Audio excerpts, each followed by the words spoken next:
Vous écoutez le podcast La Belle Image avec Bernard Missa, auteur-photographe, mais aussi explorateur des moyens techniques et graphiques, qui vous donne des astuces pour mieux photographier, épisode numéro 238.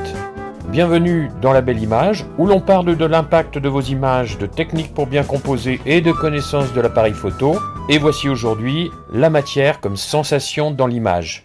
Pour créer des photographies avec de belles textures, le choix de la lumière joue un rôle fondamental, bien sûr, mais d'autres éléments y concourent aussi. Voici quelques astuces pour faire apparaître ces belles textures et en véhiculer les sensations à travers vos images. Premièrement, une lumière rasante ou latérale permet de faire ressortir les reliefs et les détails des surfaces, qu'il s'agisse de la rugosité des pierres ou de la douceur d'un tissu. Parfois, une faible profondeur de champ peut isoler dans la netteté certaines matières et les rendre plus palpables. Mais notez bien ceci, il n'est pas absolument nécessaire de remplir tout le cadre avec la texture que vous voulez faire apparaître.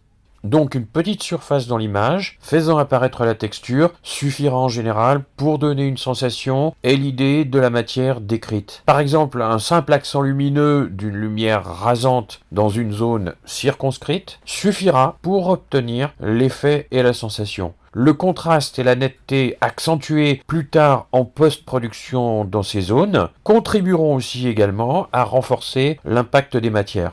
Un autre élément qui va contribuer également à l'effet et la sensation, c'est de diriger le regard sur ces zones-là à l'aide du cadre et des lignes directrices. Elles vont être très utiles pour orienter l'œil vers les textures mises en valeur par la lumière. C'est l'angle de vue qui captera les reflets sur les surfaces brillantes, par exemple. Et pour les matières mates, c'est l'angle de la source lumineuse, souvent rasante, qui fera apparaître la matière. Une quatrième astuce pour augmenter l'effet de matière, c'est d'inclure dans le cadre des textures variées au sein d'une même image, ce qui va créer des contrastes entre des matières, par exemple dures et souples, ou d'autres matières lisses et rugueuses, et ces oppositions vont stimuler l'intérêt de la composition en suscitant une réaction émotionnelle directe chez le spectateur. De cette façon, en établissant des oppositions avec les contrastes entre les matières brillantes et mates au sein d'une même image, on met en évidence les qualités spécifiques de l'une et de l'autre. Pour les matières brillantes, un fond plus sombre peut aussi aider à mettre en valeur des éclats lumineux et créer un effet dramatique qui va attirer l'œil. Cinquième astuce sur la matière, il est très stimulant d'intégrer des éléments texturés au premier plan, ou d'utiliser un flou en arrière-plan qui va ramener le regard vers le premier plan et intensifier de cette façon l'effet de sensation de la matière.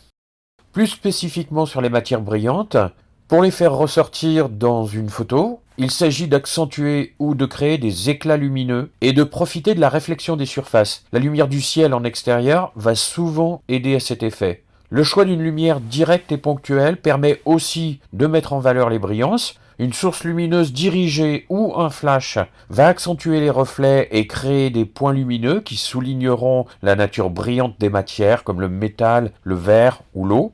Pour que la lumière rebondisse sur les surfaces brillantes en direction de l'objectif de l'appareil, on utilise plutôt le contre-jour. Dans ce cas, on aura souvent besoin de renvoyer de la lumière dans les ombres.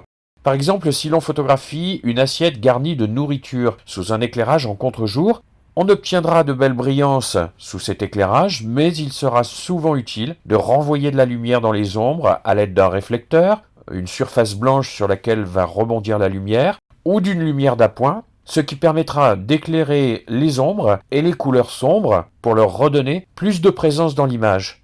Une observation minutieuse de la lumière et un cadrage stratégique sont les deux clés qui permettent de sublimer les matières brillantes pour en faire des photographies captivantes. La lumière venant de face à l'objectif, souvent appelée contre-jour, est un excellent moyen d'obtenir des reflets et de souligner les matières brillantes. Ce type d'éclairage met particulièrement en valeur les surfaces réfléchissantes comme le métal, le verre ou l'eau, en créant des points de lumière éclatants ou des halos qui attirent l'œil. Voici 3 dernières précisions pour en tirer le meilleur parti. Premièrement, lorsque la lumière vient face à l'objectif, elle rebondit sur les surfaces brillantes en générant des reflets intenses. Ces reflets sont souvent plus marqués sur les bords des objets. Le contre-jour met en avant les contours et encore plus fortement s'il se découpe sur un arrière-plan sombre. Deuxièmement, dans le cas de matériaux translucides comme le verre ou l'eau, la lumière en contre-jour permet de capturer non seulement les reflets mais aussi les transparences. La lumière semble traverser la matière tout en créant des reflets éclatants sur les surfaces les plus denses. Et troisièmement, le contre-jour crée également un contraste saisissant entre la lumière brillante et l'arrière-plan. Et bien sûr, lorsque l'arrière-plan est sombre, cela amplifie l'effet de lumière en isolant visuellement l'objet et le rendant plus spectaculaire encore. En conclusion, la lumière, le contraste, la profondeur de champ, la présence des formes et la direction des lignes créent des photographies où les textures prennent vie en suscitant une plus forte interaction sensorielle.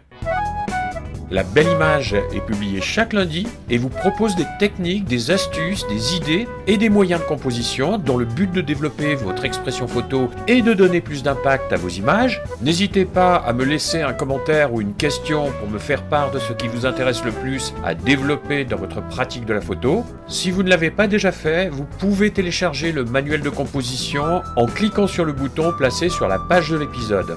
Je vous souhaite une bonne semaine de prise de vue et je vous dis à lundi prochain.